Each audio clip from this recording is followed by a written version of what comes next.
LIBOR's a really important fixing. It's used to set your mortgage, your car loan, so it has wide-ranging implications for most people on the street, so it's really important.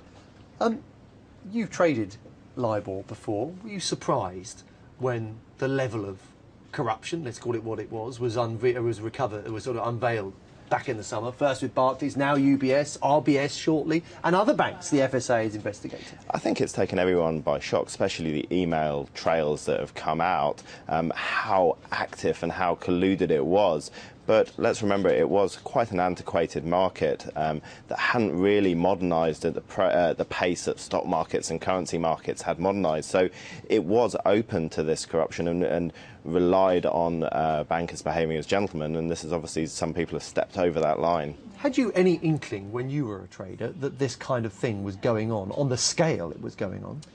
Certainly not on the scale. It was very volatile, and you would see a LIBOR rate, which should be fairly steady and should be fairly mundane, move up to 3–4% in a day, which is quite unusual, and that was because one or two banks were trading it very heavily. So you can see how it could have been done when traders step over that line, but there was no inkling that it was being done on the amount that it's been come out in the last couple of days. What's your instinct for this? I mean, clearly the banks have been fined, but there's no suggestion that individual traders will be gone after. I mean, do you think it's fair, retrospectively, to, where there is clear evidence, pursue criminal charges?